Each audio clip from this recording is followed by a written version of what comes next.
Bueno, pues buenas tardes a todos. Bienvenidos de nuevo a un nuevo webinar del área de Fisiología del Ejercicio y Optimización del Rendimiento del Comité Paralímpico Español. Hoy tenemos con nosotros a un compañero de doctorado, profesor de la Universidad Miguel Hernández de Elche e investigador en el Centro de Investigación del Deporte. Tenemos a mi compañero Alejandro Jabaloyes, el cual viene a hablar de algo, de un campo del cual considero que es un experto, puesto que además ha publicado ya numerosos artículos científicos y viene a hablarnos de la ciencia aplicada al ciclismo. En este caso, creo que ha preparado un contenido referentes a la periodización y planificación de las cualidades de resistencia y fuerza en ciclistas. Y nada, simplemente recordaros que cada 15 días venimos celebrando desde el pasado 1 de octubre webinars. Todos están disponibles en la página web del Comité Paralímpico Español, en el apartado de Fisiología. Y bueno, el siguiente será un webinar especial, puesto que lo impartirá Tadej Debevec desde Eslovenia. Y hablará sobre estrategias de aclimatación a la altitud antes de competir en el contexto de la altitud terrestre. Será, como siempre, de 3 a 4 de la tarde y la estructura de los webinars es la que venimos realizando desde el inicio de este tipo de eventos, con unos 30, 40, 50 minutos de exposición y posteriormente pasamos a un debate donde podéis utilizar el chat del que disponéis en la sala para preguntarle vuestras sugerencias o cuestiones o dudas que Alejandro luego nos puede ir respondiendo a lo largo de ese turno de preguntas. Sin más, Alejandro, para mí es un placer tenerte aquí. Espero aprender muchísimo con tu webinar y espero que durante esta intervención aprenda nuevas cosas y sobre todo las aplique a mis deportistas e incentivar a los entrenadores del Comité Paralímpico Español, del Comité Paralímpico Español, que pongan a cabo todos los conocimientos que nos vas a transmitir durante estos minutos. Un placer y nada, como dice mi compañero Tadej, el suelo es tuyo, adelante y te doy paso. Buenas tardes a todos. Voy a pasar a compartir mi pantalla para poder empezar con la presentación, ¿vale? Ya he visto la lista de las personas que os habéis ido uniendo. Ahora me decís si se ve, ¿vale? Si se ve bien el PowerPoint. ¿Vale? Muchos sois conocidos, así que una cosa que os voy a pedir, puesto que llevamos, no sé vosotros, si alguno también sois docentes, me consta que sí.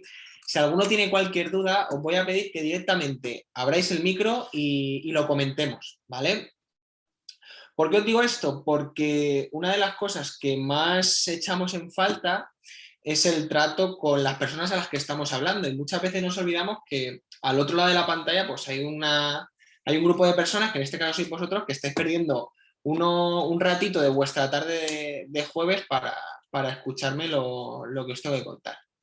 Vale, aprovecho para saludaros de nuevo a todos, a los que habéis entrado más tarde. He visto por ahí algún incluso exalumno, así que eso significa que no estamos haciendo tan mal las cosas en Elche si todavía después de tantos años nos quieren seguir escuchando. Bueno, como os ha comentado Santi, soy profesor en la Universidad Miguel Hernández de Elche, pertenezco al Centro de Investigación del Deporte de esta universidad y desde hace unos años, aproximadamente 6 años, venimos desarrollando una línea de investigación enfocada a la optimización del entrenamiento. Esta línea, más recientemente se ha ido derivando hacia los deportes de resistencia y concretamente hacia el ciclismo. Y de eso, en primer lugar, desarrollé mi tesis doctoral ya hace unos años y hemos seguido con ella trabajando a día de hoy no solo con deportistas de nivel moderado, sino con deportistas de muy alto nivel. ¿Vale? Tanto en el panorama nacional como internacional, ayudándoles un poquito a optimizar pues, ese proceso que para ellos es su día a día, que es el entrenamiento. Bien. Uno de los miedos que tenía cuando preparaba esta charla era que no sabía exactamente qué nivel me iba a encontrar de los oyentes. Normalmente cuando vas a un congreso, pues sabes que el nivel técnico-científico que pueden tener los que te escuchan, los asistentes. Si vas a dar una clase, pues sabes el nivel del alumnado. Pero aquí, como es abierto a todo el mundo, pues tenía un poquito de miedo, porque no sabía si iba a quedarme muy corto, si iba a pasarme. Así que lo que he intentado es hacer una charla accesible a todo el mundo y aprovechar que Santi nos deja un gran espacio para el debate, para luego profundizar a aquellos que os hayáis quedado con un poquito más de ganas sobre todo esto, ¿vale? Bien, pues vamos allá. La charla está estructurada en dos partes fundamentales. Una que versa sobre cómo optimizar las mejoras a nivel más cardiovascular y cardiorrespiratorias, y una segunda parte más enfocada a cómo optimizar el entrenamiento de esas cualidades más relacionadas con la fuerza, que ahora, como veremos, ambas dos son imprescindibles para el rendimiento en cualquier disciplina, incluso en disciplinas de resistencia, ¿vale? Cuando pasamos a hablar del ciclismo, pues tenemos primero que ponernos un poco en situación. Porque no todas las disciplinas son iguales, ¿de acuerdo? Aunque nosotros, cuando pensemos en un ciclista, pensamos en un deportista de resistencia, pues tenemos que entender que hay disciplinas que, aunque son todas de resistencia, tienen requerimientos muy, muy, muy, muy diferentes, ¿vale? Incluso otras que son disciplinas dentro del ciclismo, que no son disciplinas de resistencia. Dentro del programa olímpico tenemos 5 disciplinas. Tenemos el ciclismo de carretera, la prueba contrarreloj, tenemos el BMX, tenemos la pista, y además, de reciente aparición y de próxima inclusión en los próximos Juegos Olímpicos, ya veremos si se celebran este año, tendremos el freestyle, ¿de acuerdo?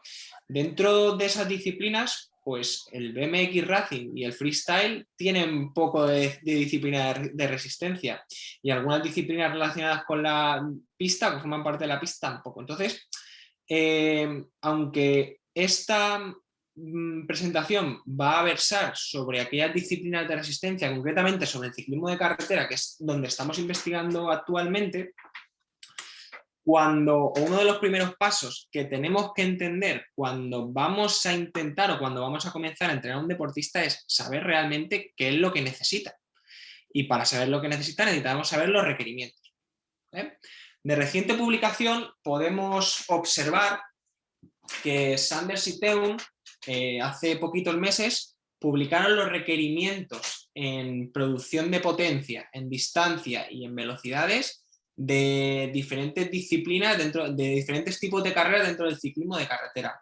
Estos dos señores, Sanders y Teun, forman parte o han formado parte de equipos World Tour. Por ejemplo, Sanders es uno de los científicos del Jumbo-Visma, y Teun estuvo antes en el Giant Alpecin y ahora se encuentra como investigador en la Universidad de Stellenbosch, en Sudáfrica. Por lo tanto, saben bastante del tema. Y ellos pues observaron que, aunque mira, aquí en la siguiente tabla tenéis diferentes tipos de competición.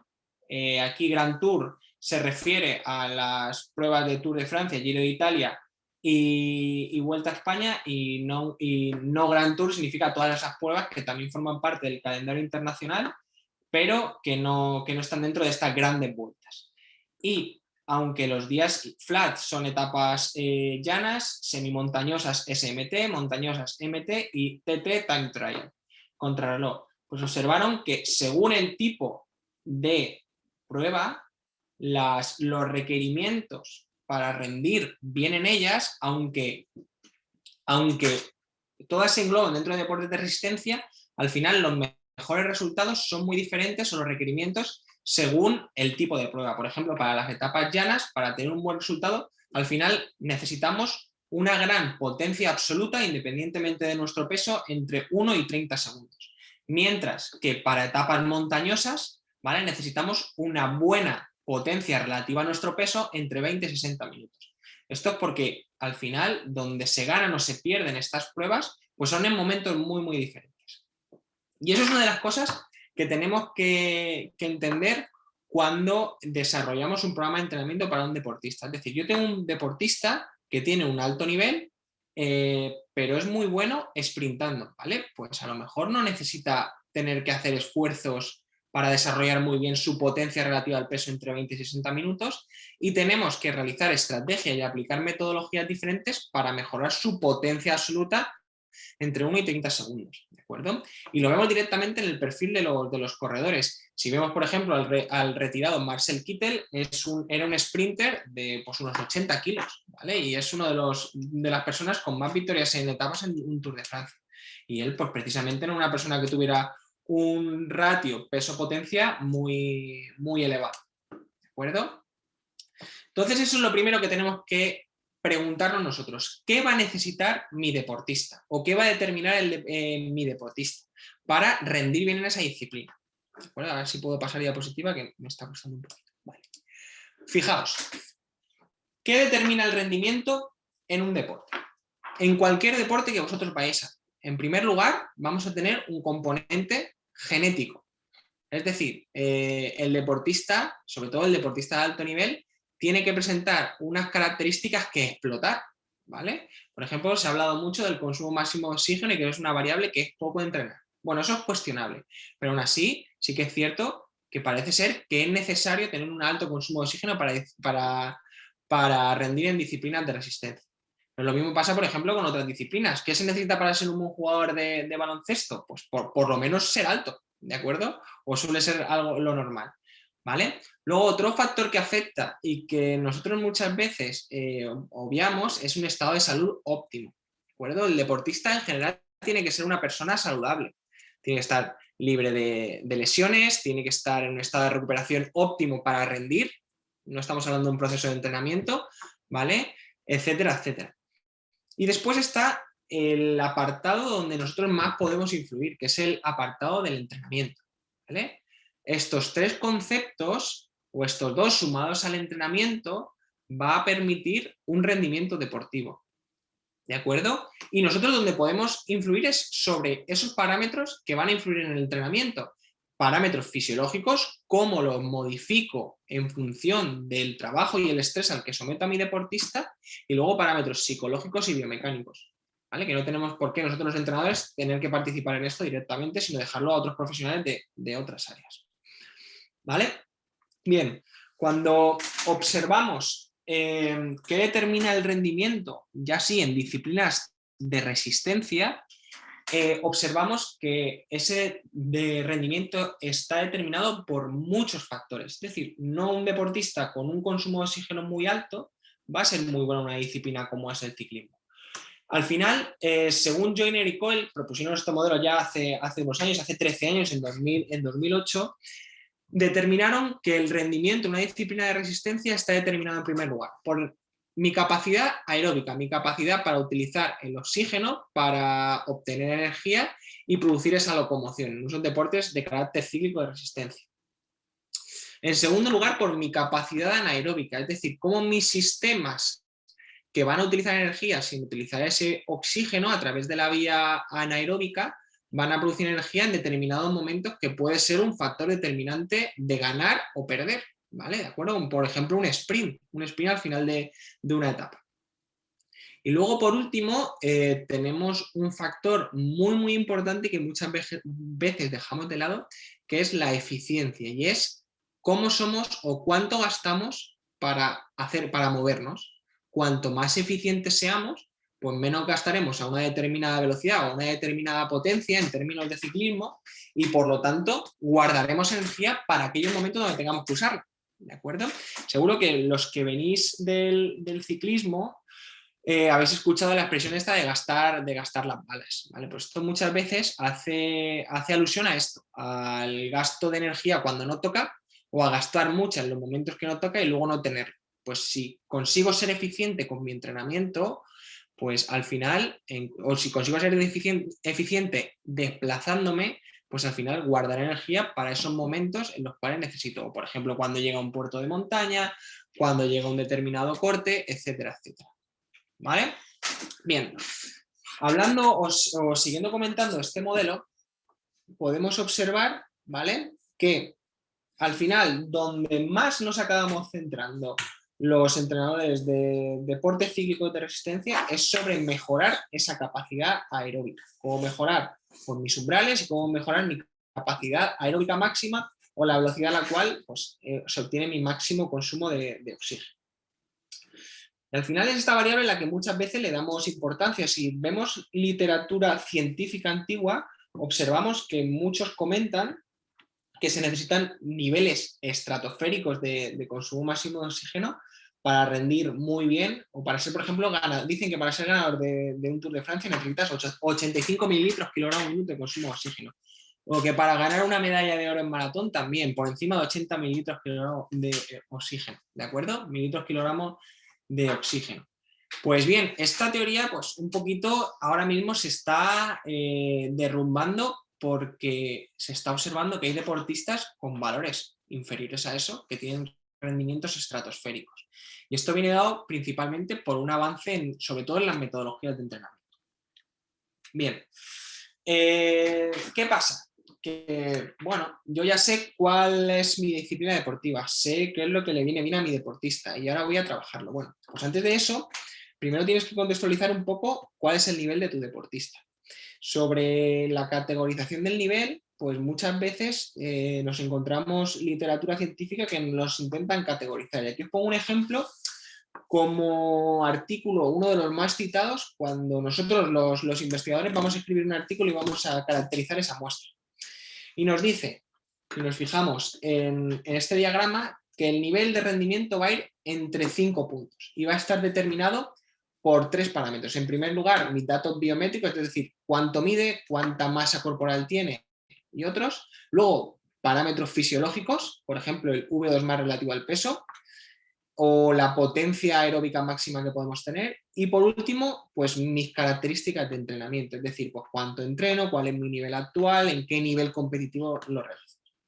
Y estos señores nos ofrecen una guía de 5 niveles de rendimiento, donde para ser un nivel de rendimiento máximo en un ciclista, tendríamos que tener un consumo de oxígeno relativo al peso de 71 mililitros kilogramo minuto, una potencia aeróbica máxima superior a los 350 vatios, es decir, la potencia de SV2 max tiene que ser por encima de 350 vatios, y entrenar pues, más de 5 días por semana o más de 10 horas a la semana. ¿Vale?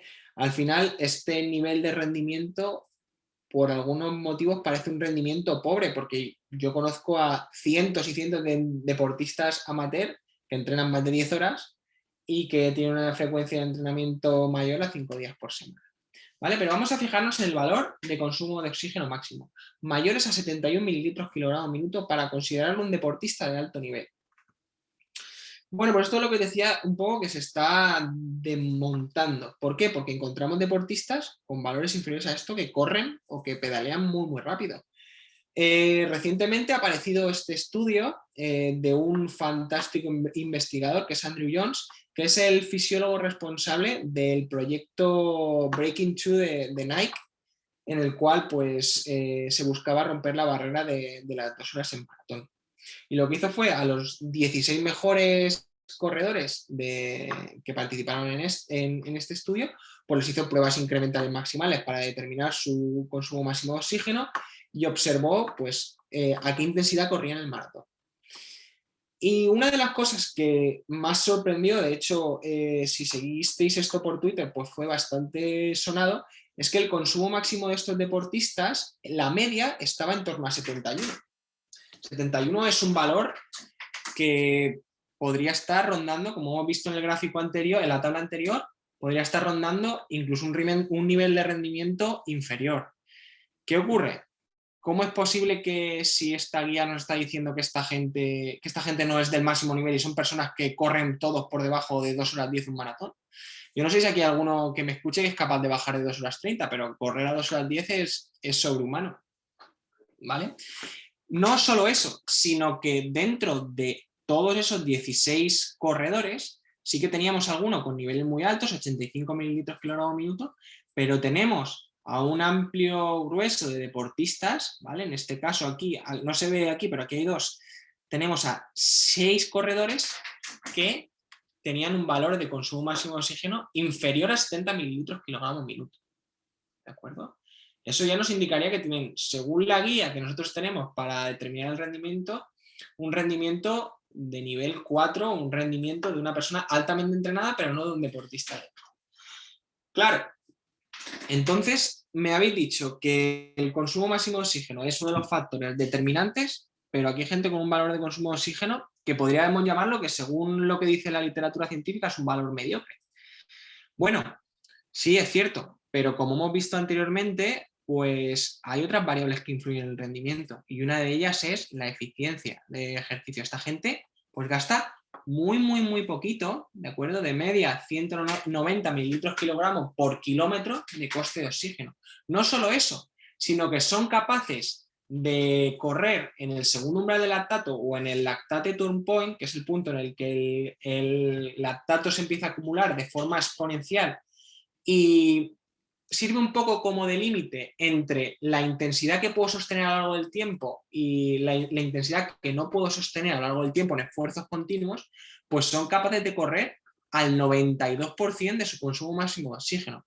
Y esto sí que de verdad es un hito fisiológico impresionante. Es decir, esta gente que tiene un depósito muy grande, pero no excesivamente grande, son capaces de correr muy cerca de ese techo. Y eso es algo que se consigue, primero, teniendo unas cualidades genéticas extraordinarias y segundo, teniendo un entrenamiento detrás que va a crear o a ser lo más eficiente posible en esa actividad que están realizando. Bien, ahora vamos a hablar de la capacidad anaeróbica, ¿de acuerdo? O esa intensidad a la cual yo tengo energía a través de una vía anaeróbica o parcialmente anaeróbica. En el siguiente gráfico tenéis los tiempos en rosita y en azul de una prueba de Copa del Mundo de 10 kilómetros en pista. Y podemos ver el ritmo en cada 100 metros entre el que queda sexto, ¿de acuerdo? En rosa, y el que queda primero. Si os podéis observar, el ritmo es muy parecido durante toda la prueba. Pero ¿qué pasa cuando nos acercamos a la última parte, al último kilómetro? Más que el último kilómetro, de los últimos 400 metros. Que el deportista que gana es capaz de acelerar, mientras que el otro no es capaz de aumentar ese ritmo e incluso hasta lo baja por debajo. ¿Esto qué sugiere? Que este deportista seguramente tenga una capacidad anaeróbica que le permita hacer esa aceleración. Aparte, seguramente durante toda la prueba haya ido gastando menos, pero nuevamente es capaz de sacar a relucir, entre comillas, esa capacidad anaeróbica y rendir al final de la prueba. Y al final es lo que va a determinar que ganes o pierdas. Fijaos, hasta aquí van prácticamente a la misma velocidad, pero aquí es cuando hay una diferencia. Entonces, ¿qué pasa? Que nosotros tenemos que aunar con nuestro entrenamiento, primero, una mejora en nuestra capacidad aeróbica, no solo en nuestra mejora del consumo máximo de oxígeno, sino en todo nuestro plano aeróbico, y también una mejora en nuestra capacidad anaeróbica. Y eso lo vamos a hacer con una combinación tanto del entreno de resistencia, que no tiene por qué ser predominantemente aeróbico, ¿vale? Sino que puede tener un componente aeróbico anaeróbico, y luego con el entrenamiento de fuerza, ¿vale? Porque va a generar unos mecanismos que van a producir también adaptaciones que mejoren el rendimiento. Y ese es un poco el eje neural de esta charla. Vamos a ver qué es lo que más, según la ciencia, lo que más útil parece ser para mejorar mi capacidad cardiovascular y cardiorrespiratoria, y luego dar una serie de estrategias, y por otro lado vamos a ver cómo optimizar el entrenamiento de fuerza para que tenga un efecto positivo en deportistas de resistencia. Bien, perfecto. Bien, cuando hablamos de prescribir entrenamiento encima de una bici, ¿de acuerdo? Para que nos entendamos, hay dos metodologías predominantes, ¿de acuerdo?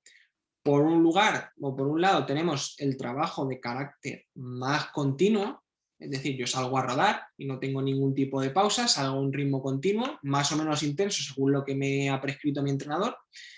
Y luego tenemos otra parte que es hacer un entrenamiento por intervalos, es decir, hago intervalos a más intensidad seguido de intervalos a menor intensidad, que es lo que muchos habéis escuchado como entrenamiento interválico de alta intensidad, y es hacer esfuerzos que permitan, separados por recuperaciones, que me permitan ir intenso durante mucho tiempo.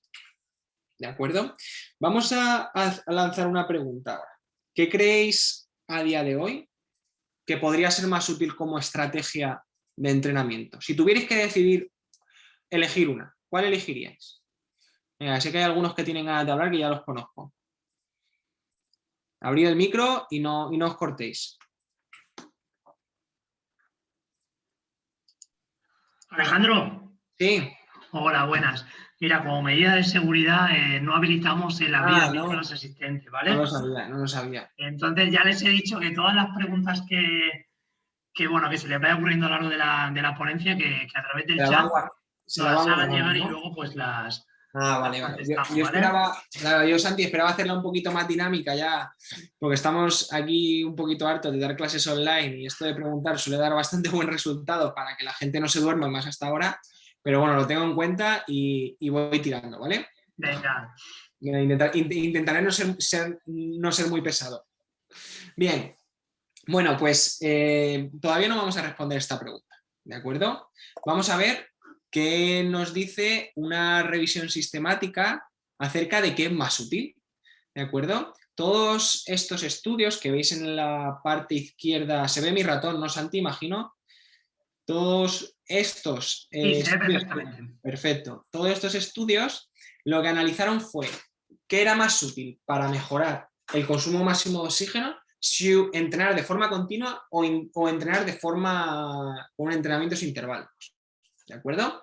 Y estos cuadraditos que tenéis aquí, para los que no estáis relacionados con, se me ha ido, con la estadística, indica, a ver si pasa, vale, con la estadística indica el cambio que ha habido o que si favorece más una tarea continua o una tarea interválica. ¿Vale? Como podéis observar, bueno, pues hay estudios que parece que es mejor ese entrenamiento más continuo y otros, sin embargo, que favorecen más el entrenamiento interválico de alta intensidad. ¿De acuerdo? Lo cierto es que no hay una respuesta clara de una cosa es mejor que otra. Sin embargo, cuando observamos el cambio medio de todos esos estudios, pues parece que es relativamente superior el entrenamiento interválico de alta intensidad. Pero ojo, todos estos estudios generalmente están hechos con duraciones, diseños experimentales breves, en torno a 8 o 10 semanas. Claro, tú cuando entrenas a un deportista, no entrenas solo con el 8 o 10 semanas, sino que entrenas por lo menos temporadas enteras. Generalmente también los que estéis en el ámbito paralímpico o olímpico, pues ciclos completos. Pero bueno, que uno no sea mejor que otro tampoco es importante. ¿Por qué? Porque generalmente cuando se prescribe entrenamiento, tienen momentos o tienen de entrenamiento más de carácter continuo y otros más de carácter interválico. Por lo tanto, lo primero que debéis hacer es combinar ambas, porque al final va a ser lo que mejor resultado va a dar y vais a tener una amplia gama de mejoras, ¿de acuerdo? Bien, cuando hablamos de HIIT, ¿vale? O de entrenamiento interválico de alta intensidad, si pasamos a ver la literatura vamos a encontrar muchísimos tipos de entrenamiento interválico. Pero nosotros nos vamos a centrar fundamentalmente en dos, ¿vale? Que es el HIIT de intervalos largos, que es aquel que tiene una duración, pues ahí pone mayor o igual a 45 segundos, pero suele estar por encima del minuto, y el HIIT de intervalos cortos, que es el que sería pues inferior a esos 45 segundos. ¿Por qué digo que nos vamos a centrar en este? Porque van a ser esos entrenamientos los que van a ir enfocados a la mejora a nivel cardiorrespiratorio, ¿de acuerdo? El HIIT de intervalos largos, que suele comprender eso entre 1 minuto y los 3-4 minutos, se realiza en una intensidad por lo menos cercana al 90% de V2 max. Mientras que el HIIT de intervalos cortos lo vamos a realizar a una intensidad superior. La duración es más breve, pero la intensidad superior, siempre entre el 100 y el 120% de V2 max. ¿Vale? Este tipo de hits, tanto el hit de intervalos largos como el hit de intervalos cortos, son los que ha visto que tienen un mayor efecto a corto plazo sobre las mejoras en V2+. Y repito, a corto plazo, y lo recalco, porque cuando hablamos del entrenamiento a largo plazo, pues no hay prácticamente nada de literatura que lo haya comprobado. ¿Por qué? Porque tú no puedes tener a un deportista, y más un deportista con un cierto nivel, haciendo hits todo el tiempo, sino que al final un deportista pues hace más cosas. ¿De acuerdo? Entonces, cuando vayáis a prescribir un entrenamiento interválico, vamos a intentar que cumpla pues estos criterios que os he comentado, porque al final van a ser los más efectivos, ¿vale? Si queréis profundizar un poquito más en esto, yo no puedo profundizar por desgracia porque no tengo mucho tiempo en esta breve charla. Os voy a pasar, lo pasaré a Santi una carpeta con todas las referencias para que las comparta con vosotros, ¿vale? Pero las tenéis todas siempre abajo en las descripciones. Bien, hemos comentado que el entrenamiento interválico de alta intensidad es lo que más mejora esa capacidad cardiorrespiratoria a corto plazo, ¿de acuerdo? Pero ¿qué pasa cuando nos ponemos a observar la relación que hay entre la intensidad a la cual entreno, o la cantidad a la que yo entreno, y luego la velocidad a la que compito, ¿de acuerdo? La velocidad a la que rindo. Bueno, pues este artículo fue publicado en la revista Nature hace 4 meses. Es un artículo muy interesante en el cual lo que hacen es recoger información de todas estas pulseritas, de las Smartband o de un montón de Polar, y lo que hacen es relacionar el volumen que haces con lo rápido que tú corres y lo rápido que tú sueles entrenar con tus velocidades en competición, ¿vale? En una muestra muy grande de participantes. Y encontraron una cosa muy curiosa, y es que, fijaos, los deportistas que corrían más distancia, es decir, los que mayores volúmenes de entrenamiento hacían, sospechosamente eran luego los que más rendían, ¿de acuerdo? Y esto parece una cosa pues, bastante lógica, es decir, pues si entrenan más, mejorarán más, ¿no? Bien, perfecto. Pero luego, cuando fueron a analizar la intensidad relativa que realizaban respecto a su rendimiento, encontraban una relación inversa, es decir, aquellos que entrenaban de forma relativa más despacio, de forma general, no estamos hablando aquí de entrenamiento interválico ni nada de eso, eran luego los que más rápido corrían. ¿Esto qué quiere decir? Fijaos, esta es la velocidad a la rápido que corrían en el rendimiento y esto es la velocidad a la que entrenaban relativa a ellos mismos, ¿vale? Es decir, no es lo mismo para mí correr a 3:30 al kilómetro que para un keniata corredor de maratón correr a 3:30 al kilómetro, sino relativos a uno mismo. ¿Esto qué hace pensar? Pues que el entrenamiento de baja intensidad a lo largo del tiempo también genera adaptaciones fundamentales para el rendimiento aeróbico. ¿Vale? Perfecto. Bueno, pues considerando un poquito estos datos que hemos hablado de lo importante que es hacer alta intensidad para mejorar el consumo máximo de oxígeno o la capacidad cardiorrespiratoria y lo importante que es hacer baja intensidad para también mejorar toda mi capacidad aeróbica, ¿vale? Pues con esa teoría pues surgen los modelos de entrenamiento polarizado, ¿de acuerdo? Que son para los que no lo sepáis, esos modelos que intentan entrenar o a alta intensidad o a muy baja intensidad, ¿vale? Y basándonos en esta teoría, pues surge un modelo de planificación que a día de hoy es uno de los más utilizados, que es el modelo de periodización por bloques. Este modelo de periodización por bloques ha sido ampliamente aplicado en diferentes disciplinas, incluido el ciclismo, incluido en ciclistas con alto nivel. Hablamos de deportistas de alto nivel cuando tienen pues eso, una potencia aeróbica máxima muy buena y un consumo máximo de oxígeno muy bueno. ¿En qué consiste esta periodización por bloques? Esta periodización por bloques consiste en hacer bloques de trabajo concentrado para mejorar en deportistas, ¿de acuerdo? ¿Por qué bloques de trabajo concentrado? Porque se presupone que este modelo se va a aplicar en deportistas de alto nivel y por lo tanto necesitan un estímulo muy concentrado para poder mejorar, ¿de acuerdo?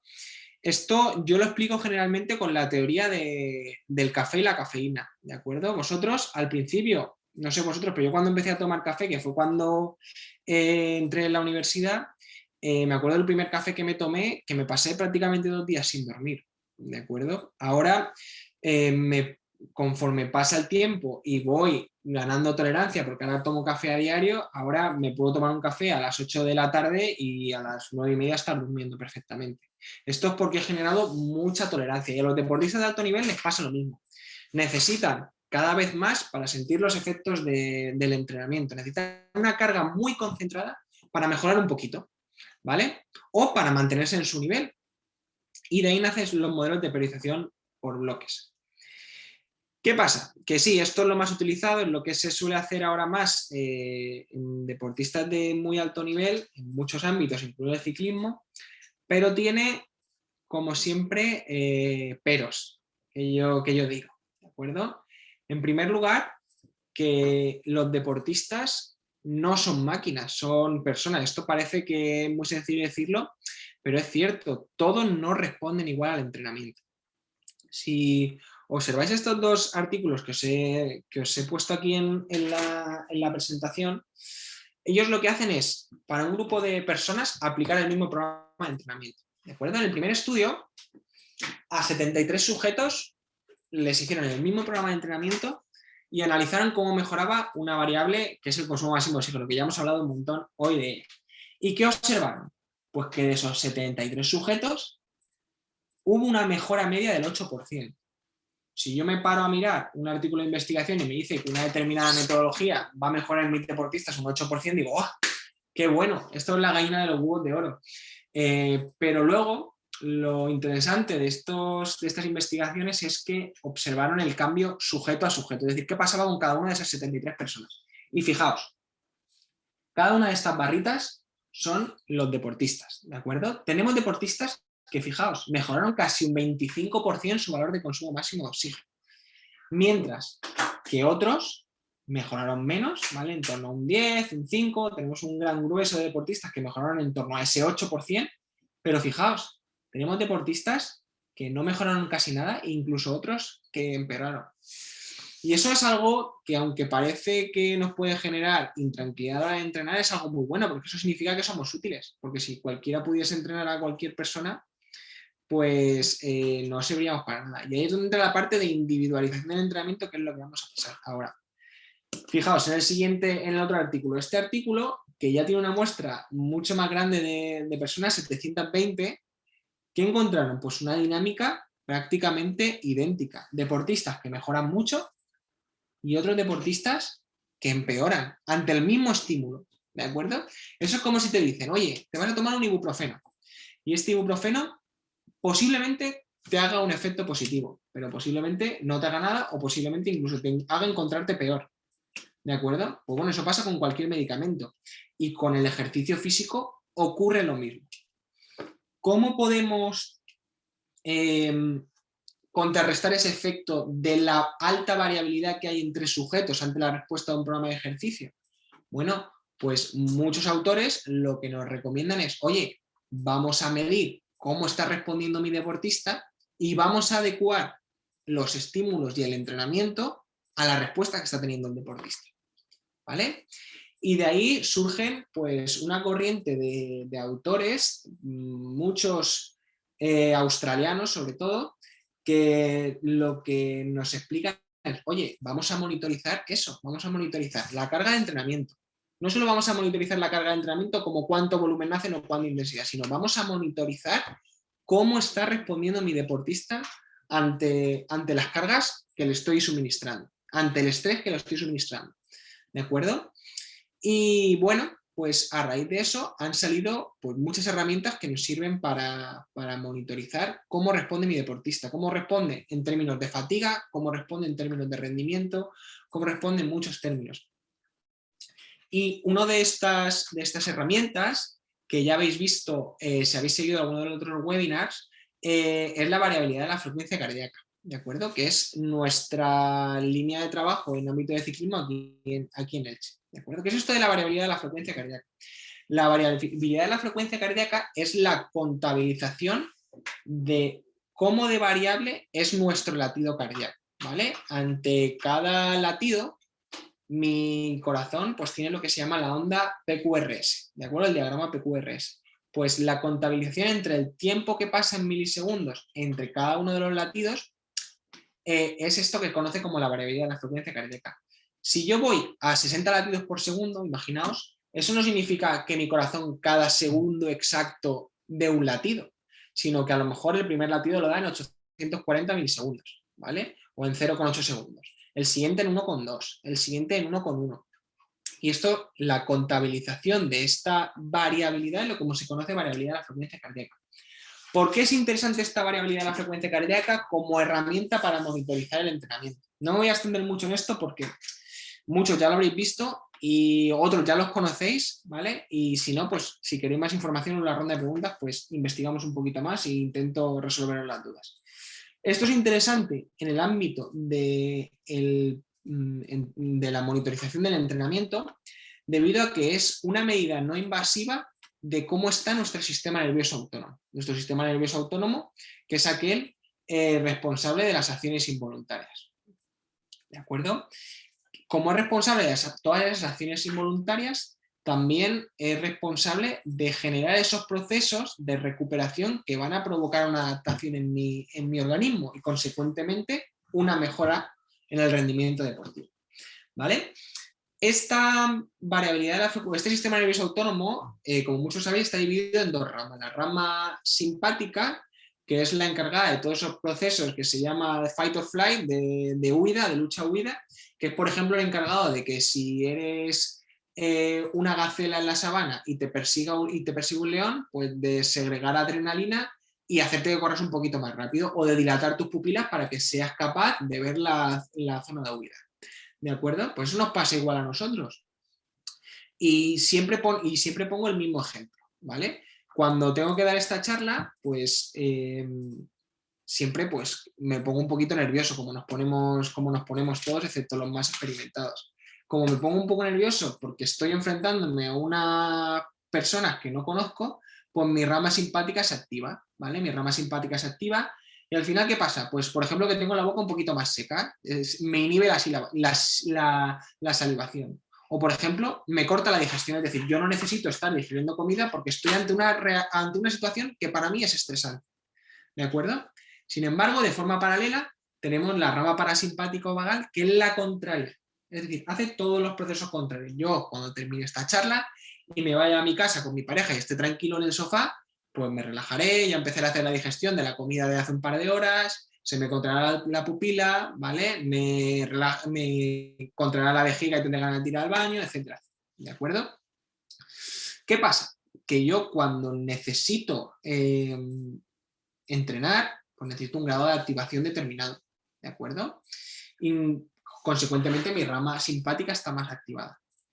Cuando termino ese entrenamiento, queda un residuo de esa sobreactivación simpática, ¿de acuerdo? Y con el paso del tiempo, pues va desapareciendo hacia un mayor tono vagal conforme me voy recuperando. ¿Qué pasa en situaciones de mucho estrés? Pues que tengo mi rama parasimpático vagal inhibida, ¿de acuerdo? Entonces, ¿qué pasa cuando yo entreno mucho y no dejo al cuerpo descansar? Pues que me puedo sobreentrenar. Yo necesito un nivel de actividad necesario para que me canse y producirme lo que se conoce una adaptación, ¿vale? Pero necesito recuperar para generar esa adaptación. Entonces, valorando la variabilidad de la frecuencia cardíaca, que de forma no invasiva nos va a medir cómo está mi tono parasimpático, generalmente, también puedo medir el simpático, aunque eso no está del todo claro, yo puedo saber si mi deportista pues, está más recuperado o menos recuperado, si se está adaptando bien al entrenamiento o no se está adaptando bien al entrenamiento. Fijaos, aquí tenemos dos deportistas, ¿de acuerdo? Dos deportistas en un programa de entrenamiento durante 50 días. Antes del programa de entrenamiento hicieron una prueba, una contrarreloj, y después del programa de entrenamiento hicieron otra contrarreloj. ¿De acuerdo? Uno de los deportistas mejoró un 7%, su valor precoz, entre los 50 días. Mientras que el otro mejoró un 1%, no mejoró tanto. No vamos a decir que empeoró, pero no mejoró tanto. Además, dentro de esos perfiles hay uno de los dos deportistas que se adapta mejor a nivel fisiológico y otro que no se adapta tan bien. Aquí estamos valorando la variabilidad de la frecuencia cardíaca durante 50 días. Como podéis observar, el deportista de la gráfica superior tiene una tendencia positiva a lo largo del entreno, ¿vale? Pues esto es una indicación de que mi deportista se está adaptando bien al entrenamiento. Luego esto tenemos que ir comparándolo con pruebas objetivas, es decir, que evidentemente mi deportista esté mejorando, ¿vale? Pero esto es un indicador de esto. De hecho, este es el deportista, a ver, que se me ha saltado la presentación. Un segundillo que parece que mi PowerPoint ha decidido parar. ¿Vale? A ver qué está pensando. Dame un segundo, Santi, disculpa, pero lleva el ordenador enchufado desde las 8 de la mañana y parece que le está costando un poquito. A ver. Tranquilo, Alejandro, estos son fallos del directo. Sí. Va muy bien, además la gente me ha comentado que está muy bien la sesión. O sea que los Vale, tres bueno, entretenidos. gracias. Vale, así hacemos un poco de descanso, que son muchos conceptos, lo sé, muy seguidos además, y poco profundos porque no tenemos tiempo para verlos como se podría ver en un curso en profundidad. Vamos a ver, yo creo que esto sí que se va a ver por aquí ahora. A ver. Os prometo que me queda menos de la mitad, ¿eh? No os preocupéis. Vale, bien. Bien. Bueno, pues lo que os iba comentando. Fijaos, el deportista en la parte superior es el que mejora más porcentualmente, ¿de acuerdo? Mientras que el que tenemos en el diagrama inferior mejora un poquito menos, ¿de acuerdo? Ambos perfiles corresponden a deportistas que parece que se adaptan bien al entrenamiento o deportistas que no se adaptan tan bien. De hecho, esto está demostrado. Los deportistas que generalmente tienen una adaptación positiva al entrenamiento y luego reflejan una mejora en su rendimiento deportivo, suelen tener incrementos en el tono parasimpático en algún proceso de entrenamiento. Que esto no quiere decir que el deportista no vaya a tener momentos en los que esa variabilidad de la frecuencia cardíaca baje, es decir, tenga menor tono parasimpático, pero es necesario para mejorar. ¿De acuerdo? Yo necesito generar estrés para poder adaptarme. ¿Qué pasa? Y ahora vamos a centrarnos en el deportista del gráfico inferior. ¿Qué ocurre si vemos, por ejemplo, una caída grave o una caída que nosotros consideramos que es excesiva? Pues ahí es cuando un poco, ya en el año 2007, unos investigadores nórdicos dijeron, oye, pues a lo mejor si cuando eso cae en exceso, puedo hacer algo para cambiar el entrenamiento e intentar buscar este reflejo de una adaptación positiva. ¿De acuerdo? Vale, pero primero vamos a calcular cuánto es un cambio excesivo de esa variabilidad. Y con eso nace un procedimiento estadístico que es la detección del mínimo cambio detectable, ¿vale? Si yo coloco, basándonos en los datos propios del deportista, unos límites superior e inferior, que no voy a explicar ahí cómo se calculan, pero voy a dejar artículos donde lo calculamos nosotros para que podáis explorar, pues yo puedo saber que hay momentos en los cuales mi deportista está por debajo de lo que consideramos un cambio significativo. Es decir, si mi deportista ha caído sobre o por debajo de esa línea, quiere decir que tiene muy poca actividad parasimpática, con lo cual me quiere decir que está posiblemente excesivamente estresado. ¿Por qué? ¿Por el entrenamiento? Pues puede que no. Al final, como os he dicho, la variabilidad de la frecuencia cardíaca es una medida no invasiva del sistema nervioso autónomo.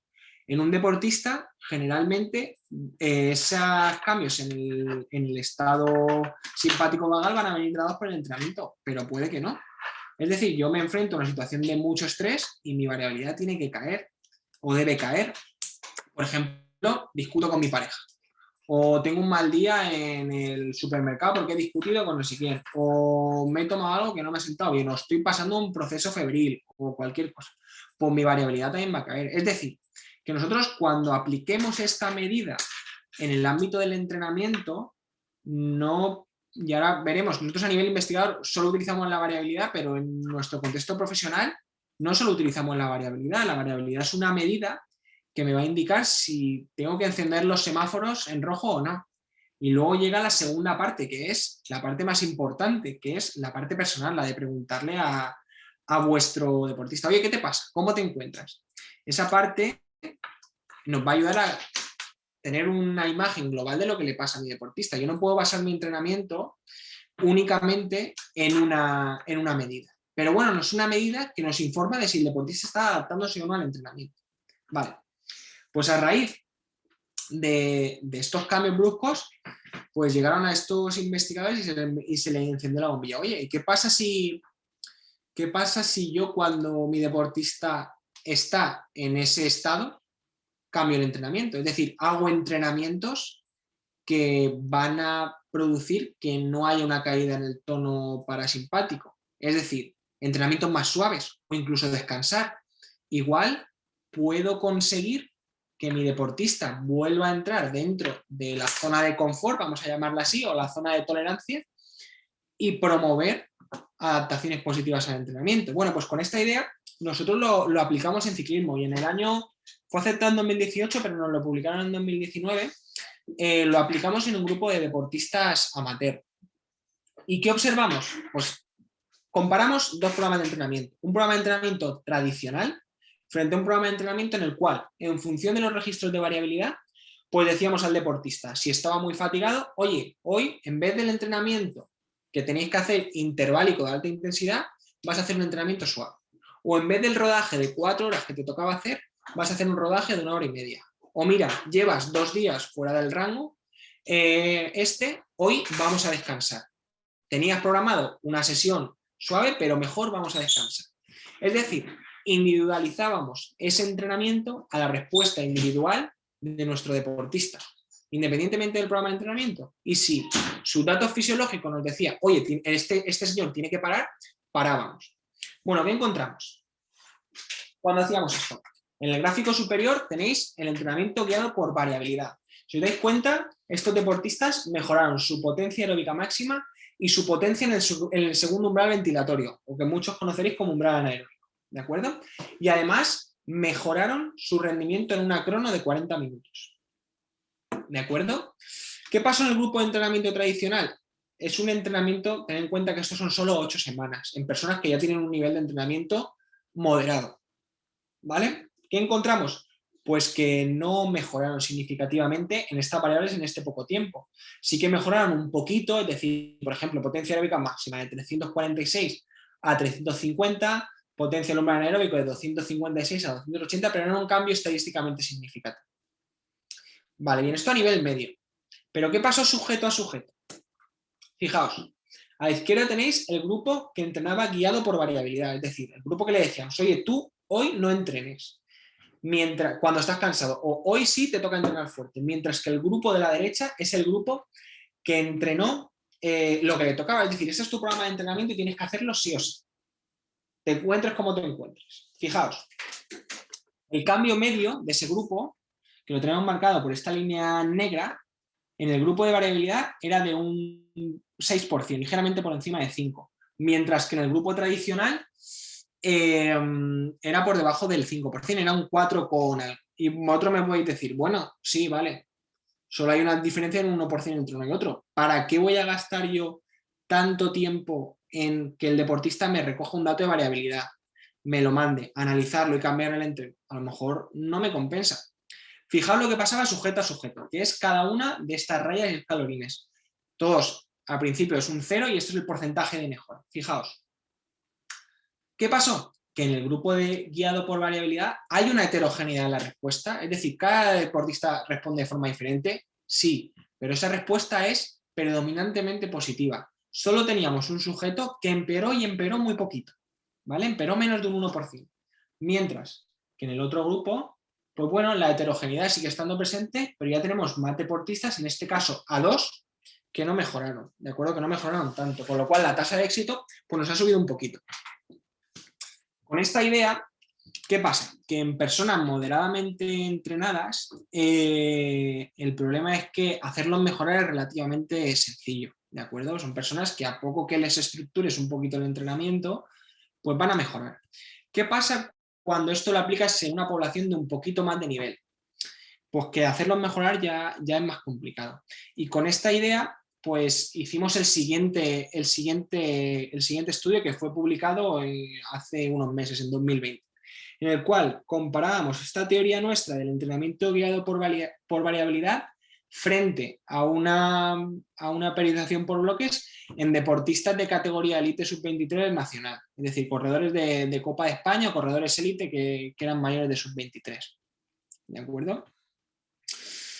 En este caso, claro, como eran deportistas de más alto nivel, el grupo que entrenaba por variabilidad seguía con nuestro programa. Pero el grupo de entrenamiento predefinido, el de la chuleta, tú tienes que hacer esto y no hay tu tía, hicimos una periodización por bloque bastante exigente, es decir, un entreno de mucha calidad y bastante duro, ¿de acuerdo? Podéis, el paper está de libre acceso y si no, a través de ResearchGate me lo podéis pedir o a través del email y os lo mando. ¿Qué encontramos aquí? ¿Qué encontramos aquí cuando comparamos estos dos programas de entrenamiento?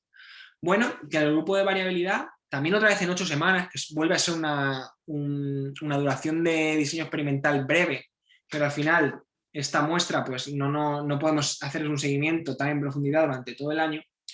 ¿Qué encontramos? Pues que esos deportistas con el entrenamiento guiado por variabilidad mejoraron significativamente en todas las variables. Mejoraron su V2 max, mejoraron su potencia aeróbica máxima, su potencia en altos umbrales y su rendimiento. ¿Vale? Mientras que el grupo de periodización por bloques mejoró significativamente su potencia del umbral anaeróbico. Claro, mejoró significativamente y de hecho en otras variables pues tuvo mejoras aunque no significativas. Claro, es que estamos aplicando a unos deportistas de muy alto nivel el que según la ciencia es el programa de entrenamiento más útil para ellos, con lo que es normal que mejoren, ¿vale? Entonces, ¿qué pasa? Pues que al final los dos grupos mejoraron y mejoraron en una magnitud muy similar a nivel medio. Y es lo que vamos a ver ahora, otra vez con el mismo gráfico en el cual comparamos ese cambio medio en el rendimiento en una cron. Mientras que un grupo, el grupo guiado por variabilidad, mejoró un poquito más de un 6%, el grupo que entrenaba con una periodización por bloques mejoraba ligeramente menos de un 5%, ¿vale? Vuelve a no haber mucha diferencia, pero fijaos ahora en esa respuesta individual de cada sujeto. Mirad, tenemos deportistas que mejoraron en el grupo de variabilidad prácticamente todos, un deportista no mejoró, mientras que en el grupo de periodización por bloques, sí, tenemos deportistas que mejoraron más de un 10%, pero hay otros que empeoraron más de un 10%. Es decir, que volvemos a encontrarnos, ¿os acordáis con el gráfico que os enseñaba anteriormente? Nos encontramos otra vez con una heterogeneidad en la respuesta al entrenamiento.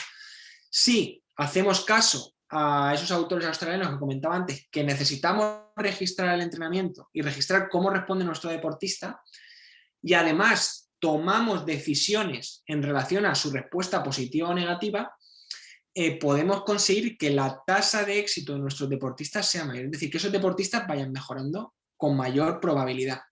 Evidentemente, siempre está la posibilidad, y los que entrenáis a gente lo sabéis, de que aunque haga las cosas perfectas, tu deportista no mejore, ¿de acuerdo? Pero cuantas más medidas objetivas tengas y esas medidas las apliques para orientar tu entrenamiento, pues más útil va a ser, ¿de acuerdo? Bien, hasta aquí la parte de entrenamiento de las cualidades más cardiorrespiratorias, ¿de acuerdo? Tanto las más aeróbicas como un poquito también hemos hablado de la capacidad aeróbica y demás, sin extendernos mucho. En segundo lugar, vamos a pasar a la segunda parte de la presentación. Esta presentación va a ser mucho más breve, os lo prometo, y vamos a hablar sobre el entrenamiento de fuerza. Yo se lo pedí expresamente a Santi lo de hablar del entrenamiento de fuerza en deportistas de resistencia, porque es algo que generalmente se hace muy poco. El deportista de resistencia, que generalmente suele estar sometido a un constraint del peso de su masa corporal, le da como mucho miedo levantar pesas, porque piensa que va a ganar su masa muscular y que eso le va a hacer pues rendir menos. ¿Bien? Bueno, pues eso vamos a ver que no es del todo cierto. La idea de esta segunda parte es que os voy a dar una pequeña parte de cuál es el mecanismo por el cual parece que el entrenamiento de fuerza mejora mi rendimiento, que es al final lo que buscamos, que mi deportista vaya más rápido, ¿vale? O tenga más opciones de ganar. Y luego simplemente os voy a dar tips basados en la literatura científica de cómo implementar el entrenamiento de fuerza en un deportista de resistencia. ¿De acuerdo? Bien, en primer lugar, si recordáis un poco el gráfico anterior de Joyner y Coyle sobre el rendimiento en disciplinas aeróbicas, pues vimos que, bueno, que tenemos una parte del rendimiento que va mediado por mi capacidad aeróbica y otra por mi capacidad anaeróbica, ¿de acuerdo? Y además también todo va mediado por la economía. Bueno, pues varios autores han observado que el mecanismo por el que de repente dijeron, bueno, pues vamos a hacer entrenamiento de fuerza en esta gente.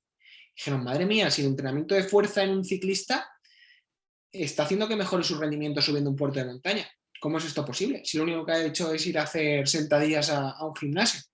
Bueno, pues al parecer el mecanismo por el cual ese entrenamiento de fuerza parece ser que mejora el rendimiento de resistencia es que cuando yo hago un entrenamiento de fuerza, además de carácter maximal o de carácter explosivo, lo que consigo en primer lugar es una mejor capacidad o potencia anaeróbica.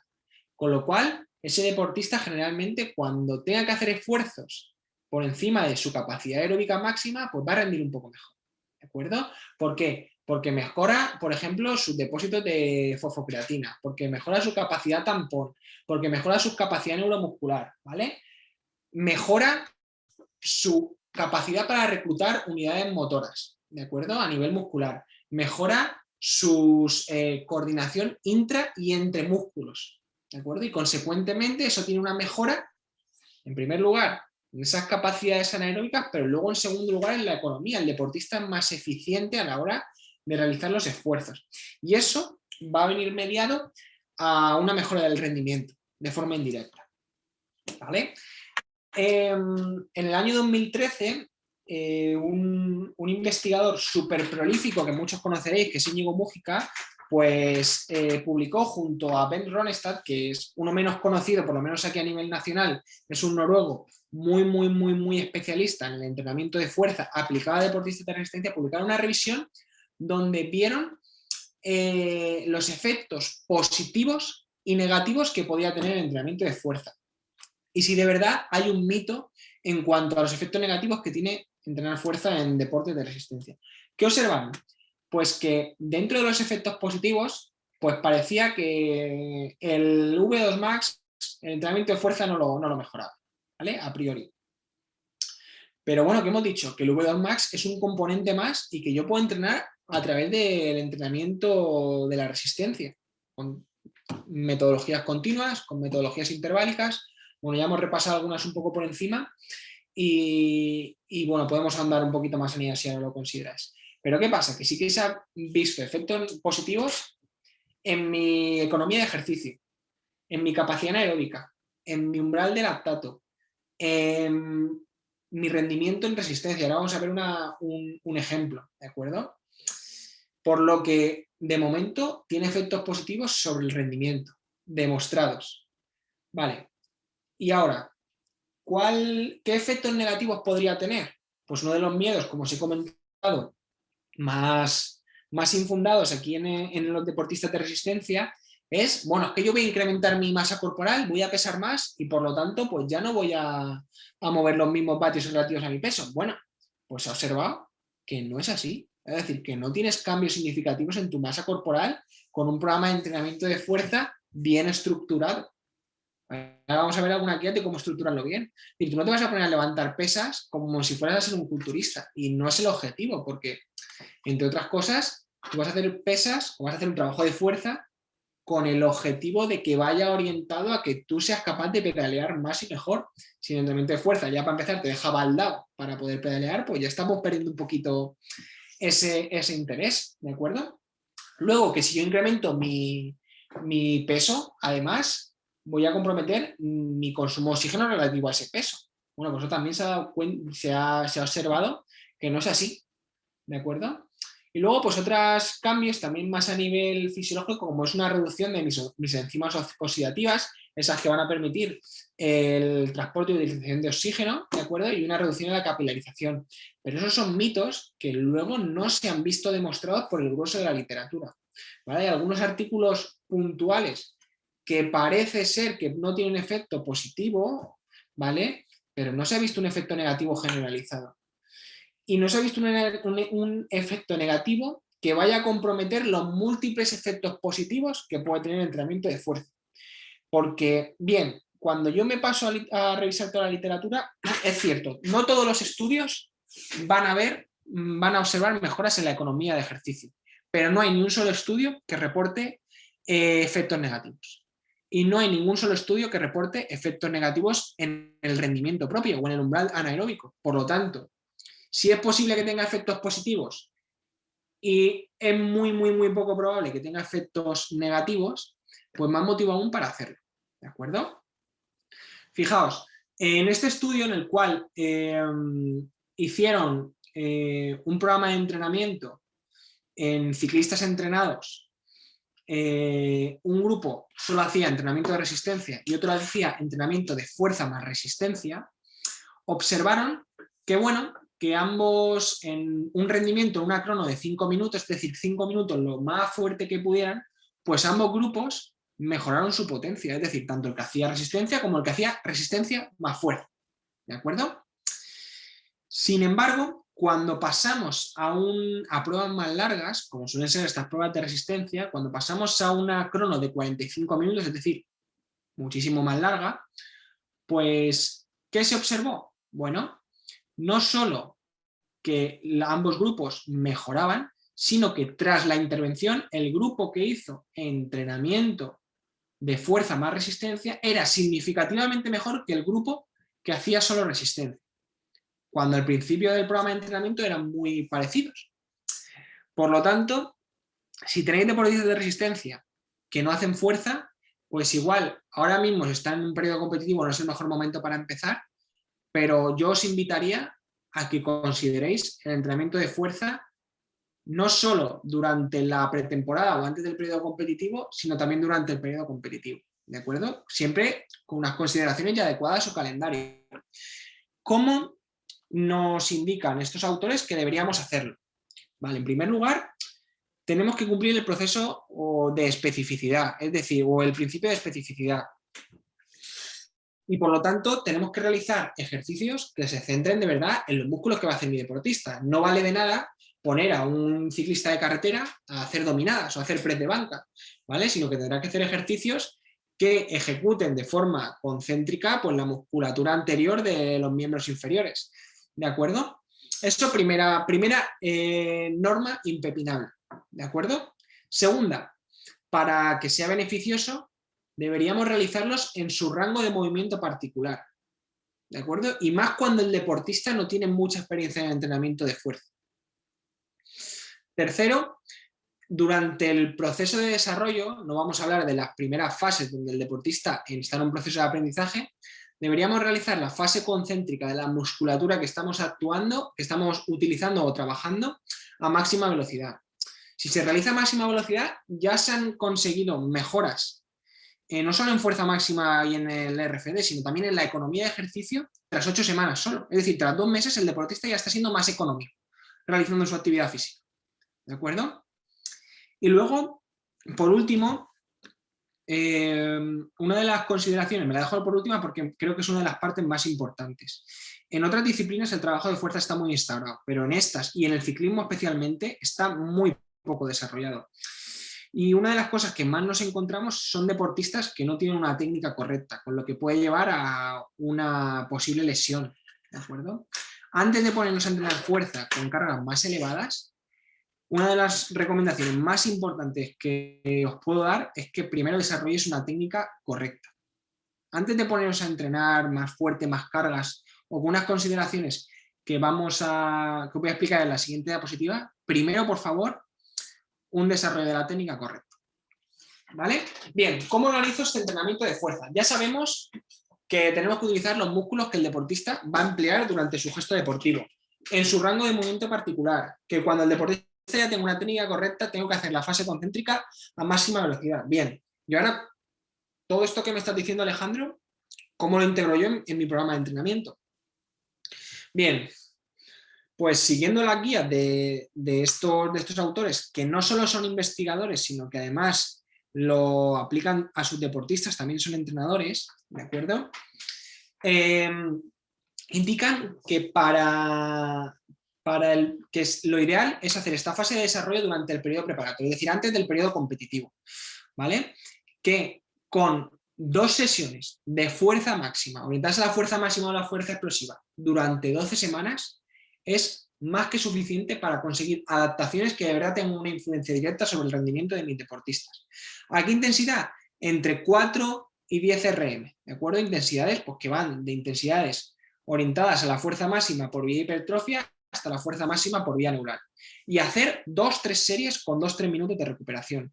Luego esto se puede optimizar mucho más. De hecho, hace poco salió un artículo que todavía no he tenido la oportunidad de leer, de unos investigadores de la Universidad Europea de Madrid, donde comparan metodologías tradicionales con metodologías de entrenamiento de la fuerza basados en la velocidad, que ya está más implementada en otros deportistas. Pero será ya el siguiente paso, y espero que si Santi quiere seguir contando conmigo, pues os lo pueda contar de nuevo el año que viene y explicar un poquito más en profundidad, porque de momento, pues nosotros, por ejemplo, a nivel práctico sí que lo utilizamos, pero a nivel científico todavía no lo hemos desarrollado ni lo hemos probado. Pero ya digo que hay investigadores a nivel nacional que están haciendo cosas muy punteras en este tema. ¿Vale? Suficiente o cómo comenzarlo. Vale, ya sabemos que mi grueso de trabajo lo tengo que hacer durante el periodo preparatorio, no lo puedo hacer durante el periodo competitivo. Pero ¿cómo comienzo? Bueno, lo ideal es que comencéis, cuando no lo ha hecho nunca el deportista, al finalizar su periodo competitivo. Es decir, en ese periodo de off-season, ¿de acuerdo? De fuera de temporada, comencéis con ese trabajo. ¿Por qué? Porque el trabajo de resistencia no es tan primordial, no es tan importante, se puede hacer un poquito más adelante. Y es un buen momento para que el deportista experimente cosas nuevas, cosas diferentes. ¿Por qué? Porque cuando no lo ha hecho nunca, se va a empezar a encontrar los primeros días con dolor de piernas, se va a encontrar muy pesado, se va a encontrar un poco incómodo encima de la bicicleta. Entonces, bueno, pues es un buen momento para empezarlo.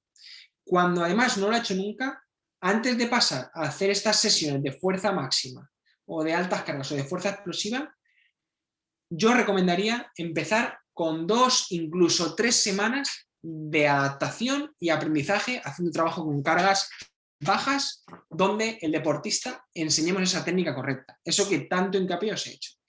¿De acuerdo? Bien. Si cumplís todo esto, luego empezará el deportista su periodo competitivo. ¿De acuerdo? Para el periodo competitivo se ha observado y está muy demostrado que con que realicen una sesión a la semana es más que suficiente para tener un mantenimiento de los niveles de fuerza a lo largo de ese periodo competitivo. ¿De acuerdo? Que no caigan esos valores de fuerza. Por lo tanto, si optimizamos bien el entrenamiento, si seleccionamos bien los ejercicios para el deportista, no tiene que hacer sesiones de gimnasio de 1 y 2 horas. Es que en media hora podemos estar haciendo una sesión de gimnasio. Y durante el periodo competitivo, una sesión única. Con el objetivo de mejorar el rendimiento. No estamos hablando de trabajo de fuerza con otros objetivos como pueden ser prevención de lesiones o como pueden ser, por ejemplo, pues gestión de descompensaciones o trabajo complementario. ¿De acuerdo? Bueno, pues con esta guía me gustaría que os quedaseis, ¿vale? Esta segunda parte. Por lo que a mí me toca, voy a dejarlo ya aquí, ¿de acuerdo? Estaría toda la tarde hablando sobre esto, pero quiero pasar a un turno de preguntas. En primer lugar, agradecerle a Santi pues, que haya contado conmigo y de forma secundaria pues, al Comité Paralímpico Español y bueno, en todo lo que os pueda ayudar, tanto en la charla que vamos a tener ahora como a través de mi correo electrónico, mi Twitter, pues que sepáis que tenéis mi puerta, metafórica hablando, o si venís por Elche la tenéis abierta también, para cualquier cosa que necesitéis, ¿de acuerdo? Así que muchas gracias por atenderme y quedo a la espera de intentar resolver cualquier duda que os pueda haber surgido. Muchas gracias, Alejandro. Voy a dejar de compartir, ¿vale? La pantalla. Muy bien. Bueno, de cualquier forma, puedes dejarla compartida porque han habido preguntas para responder probablemente con alguna de las diapositivas que han mostrado.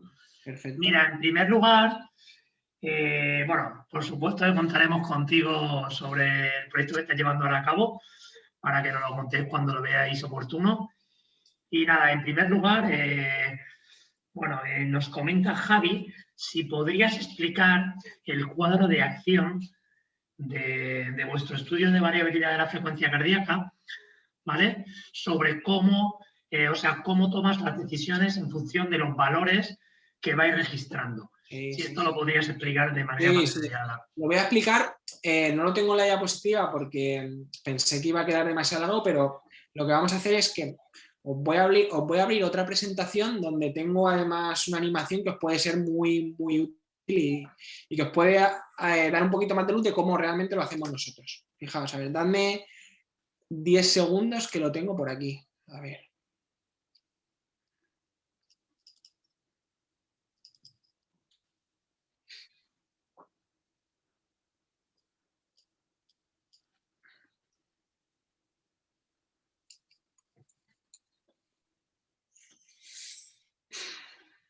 Fijaos, voy a explicar cómo lo hacíamos. ¿Vale? Mira, nosotros lo que hicimos fue implementar un algoritmo de toma de decisiones, ¿de acuerdo? Para que la decisión sobre cómo cambiar el entrenamiento no fuera algo aleatorio, sino que estuviera basado pues, en algo fijo, ¿de acuerdo? Entonces, nosotros implementamos este algoritmo de toma de decisiones donde todos los deportistas que entrenaban guiado por variabilidad empezaban con una sesión de baja intensidad, independientemente de su registro de variabilidad, ¿de acuerdo? Y al día siguiente, una sesión de alta intensidad. Eso lo hacían todos. Una vez que estaban aquí, ¿vale? Si su variabilidad, que la tenéis en el gráfico de la derecha, estaba dentro de ese rango, ¿de acuerdo? El deportista al día siguiente hacía una sesión interválica de alta intensidad o una sesión de moderada intensidad. ¿De acuerdo? Dependiendo de lo que le tocase según el programa de entrenamiento. Si al día siguiente seguía estando dentro de ese mínimo cambio detectable o de ese rango óptimo que llamamos, el deportista hace una sesión de baja intensidad. ¿Por qué? Y no hace otra sesión de alta intensidad.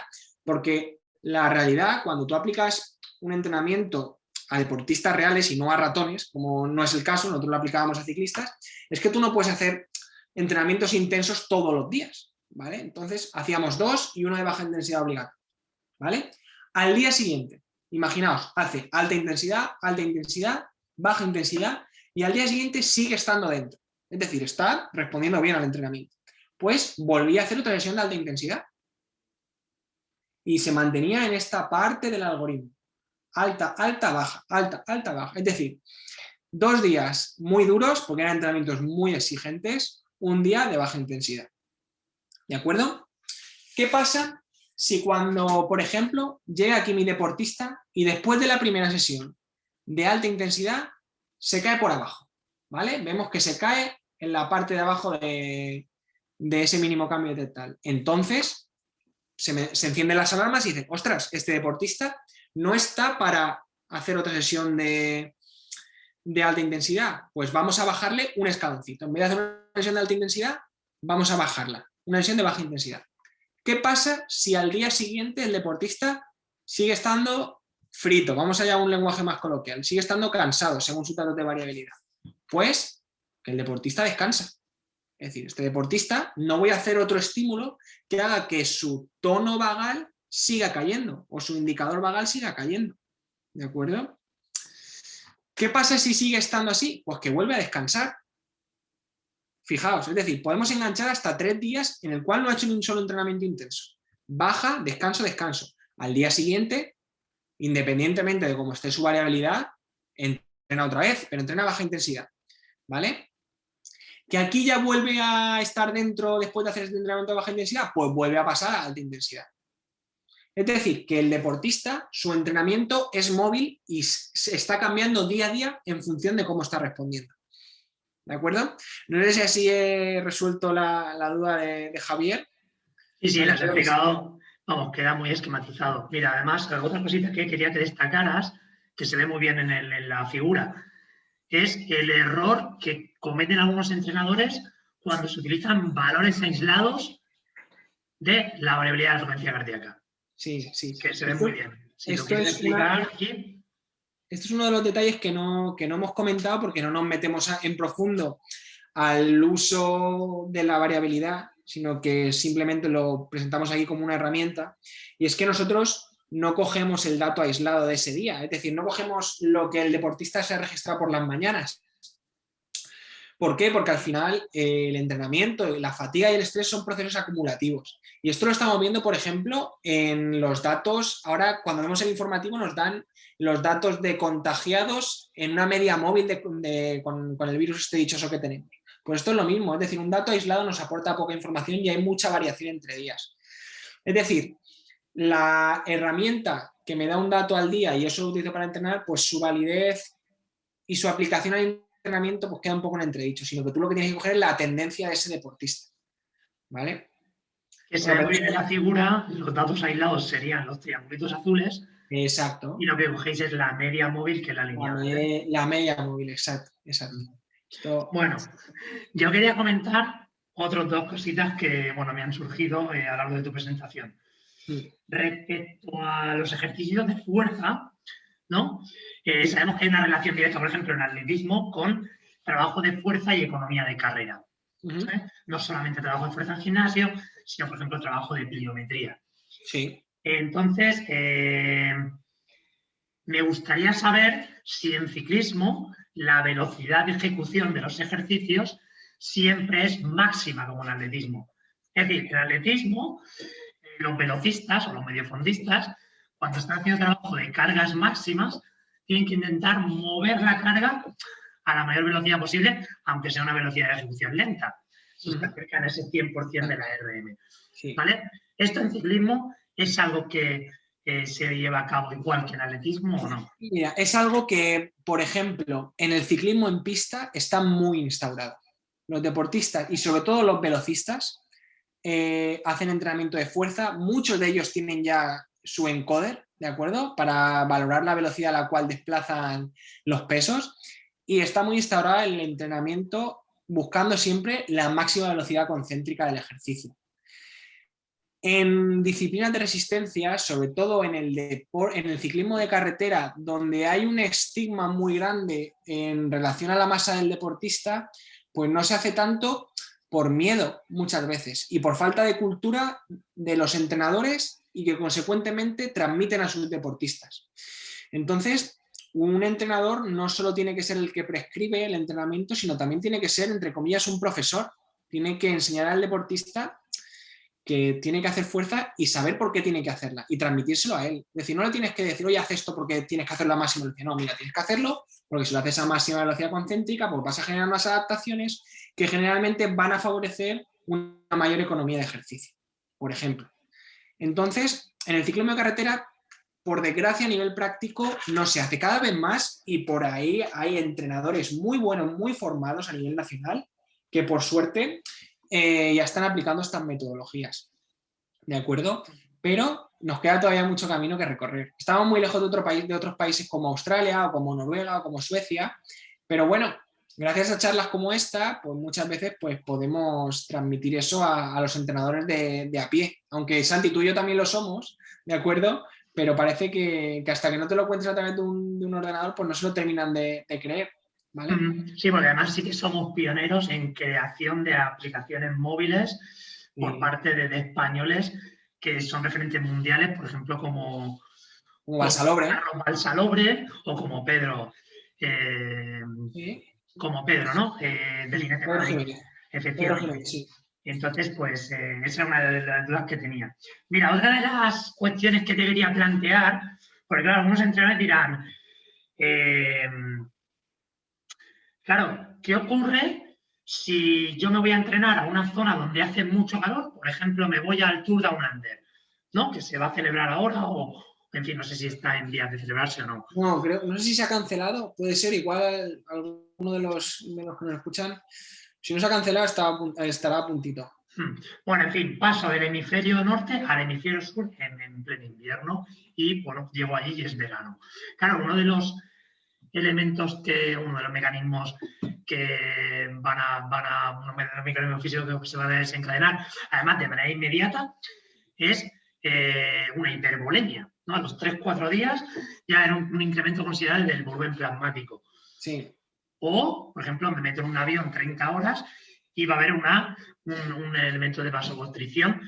Entonces va a haber una contracción de ese volumen plasmático. Cuando hago tapering, que acontece lo mismo. Claro, sí. Esto va a poder modificar esa variabilidad de la frecuencia cardíaca. Por eso me gustaría que nos hablaras un poco, ¿no?, de cómo tengo que tener en cuenta el cálculo de ese valor referencial en función de las situaciones a las que mi deportista se va a someter. ¿Vale? Si nos podías explicar un poquito de esto. Sin problema. Vamos a ver. Al final, una de las cosas que ocurre como efecto del entrenamiento ya sea un cambio muy brusco porque has cambiado mucho tus condiciones o porque estás afrontando una estrategia de tapering o porque está cambiando tu entrenamiento de algún tipo, es que tu sistema nervioso autónomo, tu actividad simpático-vagal de tus dos ramas, no es estática, es móvil y es cambiante. Y tu estado normal varía a lo largo del tiempo. Es decir, como he visto, un proceso de adaptación es que cada vez pues, tienes un poquito más de tono parasimpático. ¿Qué pasa? Que tú esos límites tienes que recalcularlos nuevamente. No hemos explicado cómo se calculan estos límites, pero os lo voy a volver a contar y además con otra diapositiva, ¿de acuerdo? Y así lo terminamos de rematar. Estos límites, a ver dónde tengo yo esto por aquí.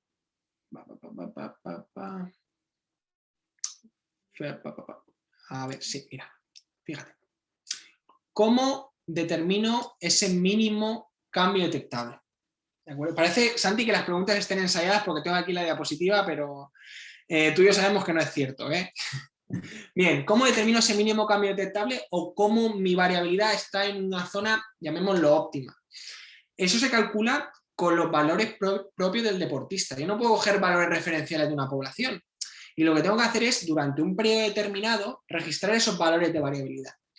Está establecido que con un periodo de entre 2 y 4 semanas ya puedes tener valores suficientes para calcular ese mínimo cambio detectable. Entonces, lo que hay que hacer es aplicar una sencilla fórmula. Con ese periodo anterior, que suele ser un periodo basal en el cual el deportista tiene que seguir entrenando normal, cuando lo aplicamos en un ámbito profesional, no en un ámbito investigador, lo que hacemos es coger todos esos valores del periodo basal y promediarlos. Es decir, ¿cuál es un valor medio de ese tono vagal? Y ahora voy a determinar de esa media cuál es mi límite superior y mi límite inferior. Y eso se hace para el límite superior sumando una constante, que esa constante generalmente es individual al nivel del deportista. Para deportistas de moderado a altamente entrenados se considera una constante óptima 0,5 por la desviación estándar o el coeficiente de variación, ¿de acuerdo? Dependiendo del autor. Nosotros lo utilizamos en la desviación estándar, ¿de acuerdo? Eso para el límite superior. Para el límite inferior, lo contrario, promedio de esas 4 semanas o periodo basal o 2 semanas o lo que tengáis, menos esa constante, en este caso 0,5 por la desviación estándar. ¿Qué pasa? Que eso lo calculas para un periodo de tiempo, pero ese periodo de tiempo, como ya hemos comentado que la variabilidad va cambiando, yo tengo que ir recalculándolo de forma progresiva. Entonces, para esto hay varias técnicas. La que se utiliza de forma predominante es, bueno, pues si he cogido 4 semanas, por ejemplo, pues cada 4 semanas voy actualizándolo. Esa es una de las formas. Una de las formas que estamos nosotros ahora implementando, y esto ya os lo cuento off the record, porque no lo estamos trabajando, esto es muy piloto todavía, es que en vez de recalcular cada 4 semanas, hacemos una media móvil de 4 semanas, con lo cual ese mínimo cambio detectable va adaptándose continuamente a la realidad del deportista, ¿vale? Y es un pasito más en la individualización de esos límites, ¿de acuerdo? Y es lo que estamos haciendo ahora. ¿Qué pasa? Que esto va a ser mucho más sutil cuando la situación cambia muy drástica, que te vas a otro hemisferio, ¿de acuerdo? Que te vas a Australia, que te vas a Sudamérica. Al final va a ser mucho más sensible que si a lo mejor te pilla en medio de esas 4 semanas en las que tú haces el cambio y estás 2 semanas sin cambiarlo. Entonces es un poco la comparación que hacen muchos modelos de fitness fatigue, de comparación del cambio agudo, que sería la media de 7 días, frente al cambio crónico, que sería la media de 4 semanas. ¿De acuerdo? Es una de las formas que estamos implementando más a nivel práctico con los ciclistas que a nivel investigador, porque ahora mismo como lo tenemos todo parado por la situación, pues nos está costando un poquito llevarlo a cabo. ¿Vale? Sí, de cualquier forma, una de las cosas que hay que aclarar es que hoy en día las aplicaciones móviles te hacen este tipo de cálculos ya. Sí. ¿Vale? Lo único que hay que tener en cuenta que en esa semana, o en esos 4, 5, 6 días que planteemos, pues los entrenamientos sean por debajo del primer umbral ventilatorio para que respondan a una situación de pues, descanso, ¿no? En el deportista. Es igual que cuando tú eres un experto en entrenamiento de altitud, es lo mismo que cuando una persona tiene poca experiencia en un training camp en altitud, pues los primeros días, pues el entrenamiento tiene que ir en orden a que está en una situación que le va a generar un estrés, simplemente por la condición de la hipoxia, ¿de acuerdo? Entonces, pues esto es lo mismo, al final tú tienes una respuesta y en función de esa respuesta tomas una decisión para intentar que el entrenamiento siempre sume, por así decirlo. Bueno, vamos a lanzar otra pregunta, Alejandro, que nos formula Sofía, ¿vale? Si el entrenamiento de fuerza es recomendable realizarlo de forma general en el gimnasio o encima de la bicicleta, ¿vale? De forma más especial. Vale. ¿Cuál es tu Esta es una pregunta buenísima porque sí que es cierto que mientras, por un lado os he dicho que los deportistas, sobre todo los ciclistas de carretera, no suelen hacer mucho entrenamiento de fuerza en el gimnasio, sí que es cierto que hacen mucho entrenamiento de fuerza, llamémoslo fuerza específica, encima de la bicicleta. Yo no soy muy amante del mismo. Sí que es cierto que hay muy poquita literatura al respecto, pero yo considero que cuando haces ese trabajo de fuerza, sobre todo como lo suelen hacer ellos, que son series muy largas con mucho desarrollo, estás haciendo un trabajo más de fuerza-resistencia. Y cuando aquí hemos hablado del trabajo de fuerza, estamos hablando de un trabajo más de fuerza explosiva con carácter pliométrico o de fuerza máxima, ¿de acuerdo? Donde la implicación muscular y el reclutamiento motor va a ser muy diferente. Por lo tanto, son trabajos que pueden ser complementarios, pero yo, si tuviera que considerar un trabajo más importante que otro, lo consideraría el trabajo fuera de la bici, aunque parezca raro, ¿de acuerdo? Porque vas a conseguir adaptaciones diferentes que no vas a conseguir en una bici que realmente estás haciendo todo el rato fuerza y resistencia. Es igual que cuando corres, siempre estás haciendo una pequeña fuerza para vencer esa oposición que te ofrece el desarrollo de la bici. ¿Vale? Bueno, voy a pasar a otra pregunta que nos formula Begoña, más que pregunta, es una situación en la que ella se encuentra. Sí.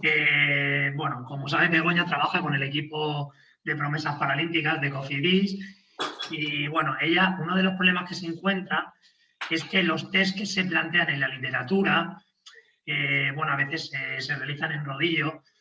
Claro, algunos de los deportistas con los que ella trabaja, pues no tienen esa capacidad de mantener un estado de equilibrio, ¿no? Con lo cual le dificulta mucho a la hora de transferir esos test de rodillo a carretera. ¿Qué podría hacer Begoña? Esa sería una de las Esa es una pregunta, que te plantea.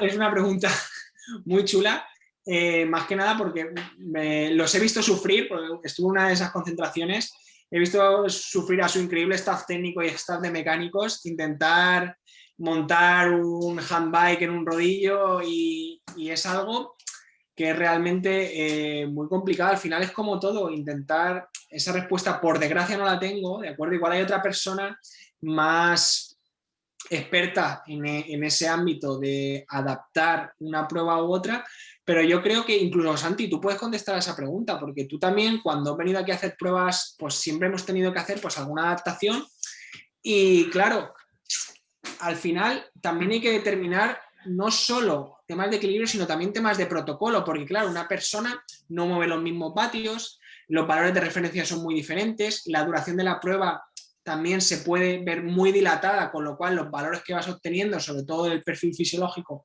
pues pueden verse un poquito comprometidos y por lo tanto, pues yo, por desgracia, Begoña, en eso no te puedo responder, pero evidentemente sí, hace falta, de hecho, investigación para realizar esa adaptación para esas personas. Estoy completamente de acuerdo porque como tú lo he sufrido, ¿de acuerdo? Además lo he sufrido codo con codo contigo. Bueno, yo lo que puedo comentar al respecto es que cuando he realizado pruebas en el FIT, en el cicloergómetro que tenéis, en el cicloergómetro Tecnogym que tenéis, no lo podía hacer encima de mi silla porque no tenía apoyo y además me movía. Entonces teníamos que utilizar una silla allí y recuerdo, por ejemplo, que el primer test empezamos a una potencia, bueno, el primer escalón era a una potencia muy baja y el test se nos fue a casi 20 minutos el incremental, ¿no? Son cositas que responden a un n igual a 1. Con lo cual, bueno, hay que tener en cuenta la gran heterogeneidad que tenemos en nuestra población y que probablemente pues tengamos que atender a las especificidades de cada deportista, ¿no? Nosotros, claro, una de las cosas, y lo que te he dicho más fundamentales, es que el deportista haga la prueba en su herramienta de trabajo, ¿de acuerdo? Eso para nosotros es fundamental. Y una de las adaptaciones que su staff técnico ideó, que me pareció brutal, es uno de nuestros rodillos de transmisión directa. Directamente le dieron la vuelta, crearon un soporte de metal donde se incluía y ahí metían las coronas de su handbike en este caso. Y la verdad es que, claro, son adaptaciones diferentes porque incluso entre diferentes herramientas no entraba igual para todas y tenías que hacer una adaptación especial para cada una de ellas. Pero bueno, al final, pues es una de las características que tenemos y nos tenemos un poco que adaptar a ellas para intentar eso. Sobre todo que el deportista haga la prueba con su herramienta, con la que luego trabaja, con la que luego compite. Porque sí que es cierto que tú hagas aquí la prueba con el Tecnogym es una pena, porque es lo más diferente a lo que tú puedes hacer en tu casa entrenando. ¿De acuerdo? Entendido, Alejandro. Mira, no sé si tenemos más preguntas, pero a mí se me ha ocurrido una a lo largo de la intervención. Mira, sí, tenemos a Félix García Casas, que nos pregunta que cuál es la evolución y el desarrollo de la medición del HRV en la propia competición. Medir HRV en la propia competición. Vale, bien, es una pregunta súper chula. ¿Qué pasa? Primero, el HRV, lo primero es, el HRV normalmente las aplicaciones, que ahora lo medimos todo a través de aplicaciones móviles o de aparatitos muy modernos, como por ejemplo, mira, este anillo, pues ya está, no se ve si ve por dentro, pero está ya, me mide HRV las 24 horas del día, ¿de acuerdo? El problema es que les te está diciendo en todo momento lo ven y lo mal que estás, ¿de acuerdo? ¿Qué pasa? Que eso a un deportista, en primer lugar, le puede condicionar. Yo directamente, por la mañana, veo, yo ahora puedo entrenar poco, pero algo puedo salir a entrenar. Veo por la mañana que mi variabilidad está afectada y mi cabeza ya empieza, madre mía, hoy la que me espera, y me había prescrito unas series, y ahora cómo las hago. Y eso, a mí personalmente, que soy una persona bastante hipocondríaca, pues le agobia y hace que me afecte el entrenamiento. Imagínate en competición, donde aparte vamos a tener una ansiedad precompetitiva que va a hacer que mi variabilidad esté afectada. Es decir, que esté disminuido mi tono parasimpático, porque yo compito, voy a enfrentar una situación estresante y estoy un poco nervioso. Por lo tanto, lo importante, yo creo, es que se tiene que utilizar, pero se le tiene que explicar al deportista que su vida no puede girar en torno al dato de variabilidad. ¿De acuerdo? Es un dato que sirve como información para el staff técnico y para el deportista conocerse, pero al igual que eso, es un arma de doble filo, ¿de acuerdo? Tenemos que enseñarle a que eso pues no siempre va a reflejar que luego rindan mal, porque hay deportistas que con la variabilidad afectada rinden espectacular. ¿Por qué? Primero, porque puede ser por ansiedad precompetitiva y segundo, porque no, a día de hoy hay una relación directa entre tono parasimpático y adaptación, pero no hay una relación directa entre una medida aguda de variabilidad afectada y un mal rendimiento. ¿De acuerdo? Por lo tanto, hay que explicárselo.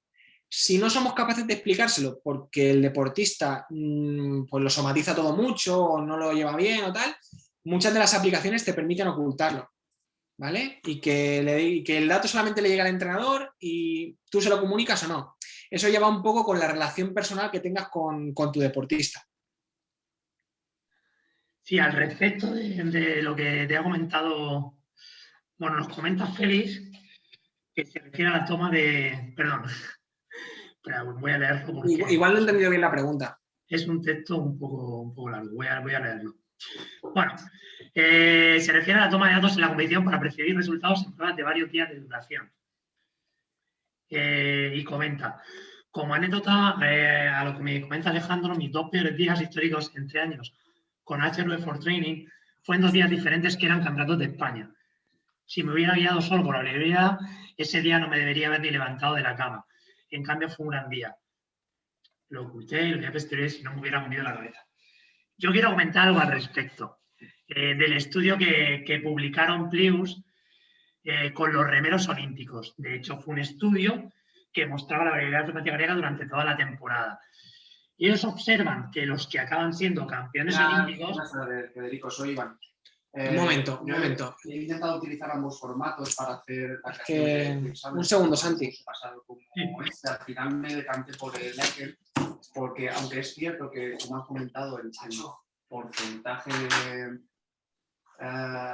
de lo que resta cada pregunta, lo he podido meter a mano una vez importada la. ¿Vale? Sí. ¿Me escucha ahora? Me escucha. Tengo aquí a tu amigo Iván. Sí. Le ha surgido una conversación. Bueno, Disculpa. como comentaba y se lo comento a Félix, en este estudio lo que vieron es que creo que eran 3 campeones olímpicos, ambos reducían muy significativamente su variabilidad de la frecuencia cardíaca durante las competiciones. Hay que tener en cuenta que el volumen disminuye de manera dramática en la competición per se en esos días. Y esto provoca una concentración del volumen plasmático que directamente va ligada a una disminución de la variabilidad de la frecuencia cardíaca. Además, destacaría que, por ejemplo, hay variables bioquímicas, por ejemplo, el cortisol, elevados niveles de cortisol están relacionados con un gran nivel competitivo en deportistas, ¿no? Entonces, yo no utilizaría la variabilidad de la frecuencia cardíaca como herramienta de evaluación del estado del deportista en esos últimos días de competición. Y creo que bueno, es el ejemplo de lo que te pasó a ti, Félix.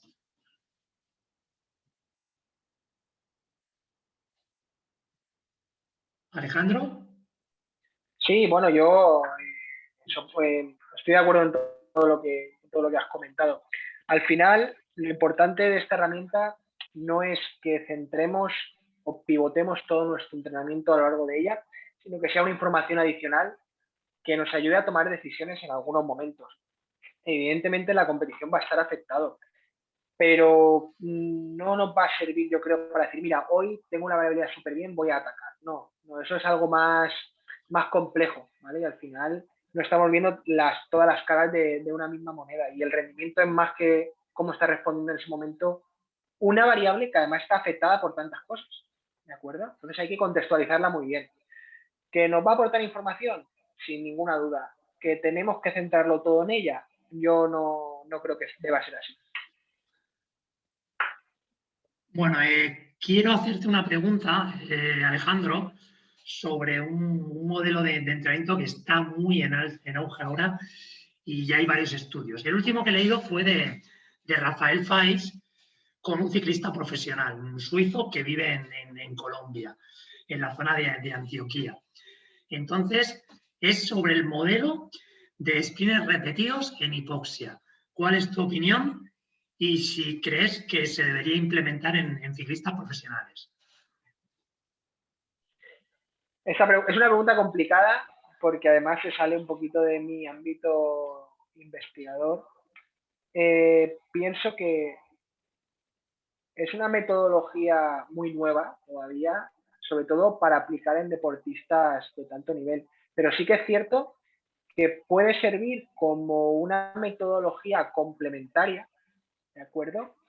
Que viene, para empezar, ese deportista me ha dicho que ya vive en Colombia, imagino una situación de altitud, no sé si tú lo has comentado. Entonces, puede servir de complemento como un estímulo mayor de hipoxia para generar pues adaptaciones, primero hematológicas y también no hematológicas, ¿de acuerdo? ¿Vale? Como puede ser a lo mejor una mayor creación de mitocondrias, ¿de acuerdo?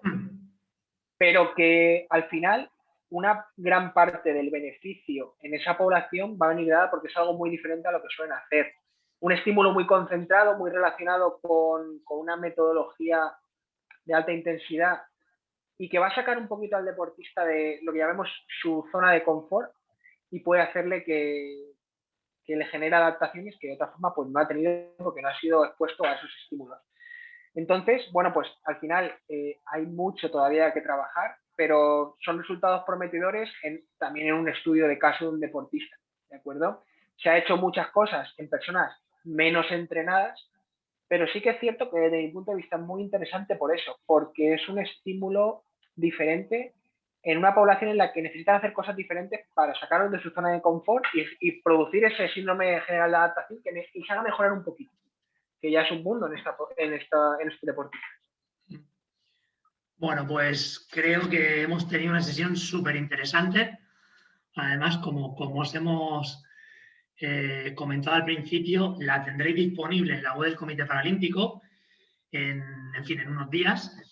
Y nada, quiero agradecerte de nuevo, Alejandro, por tu brillante exposición, porque bueno, nos has mostrado en un poquito más de una hora un montón de contenidos, que además la gente pues ha estado muy activa en el chat y bueno, pues ha ido preguntando pues eso, las cuestiones que les iban sucediendo a lo largo de tu exposición.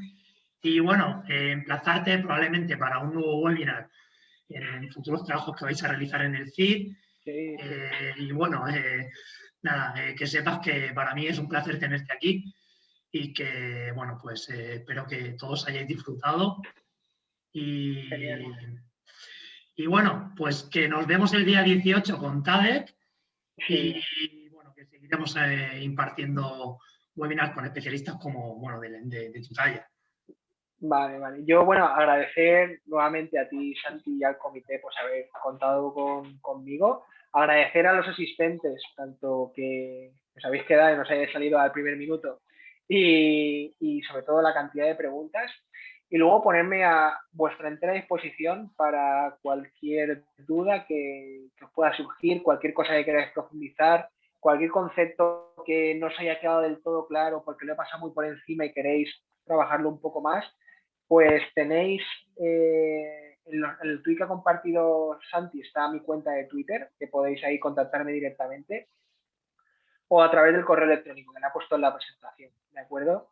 Yo estoy abierto a cualquier duda que tengáis y con muchas ganas de resolverla e intentar por lo menos ayudar, ¿de acuerdo? Que al final, pues parece que en España vamos un pasito por atrás, pero todo lo contrario, tenemos investigadores fantásticos y se está haciendo muchas cosas a pesar de los pocos recursos que tenemos, ¿vale? A pesar de los pocos recursos que tenemos, no solo a nivel deportivo, sino a nivel de investigación, ¿de acuerdo?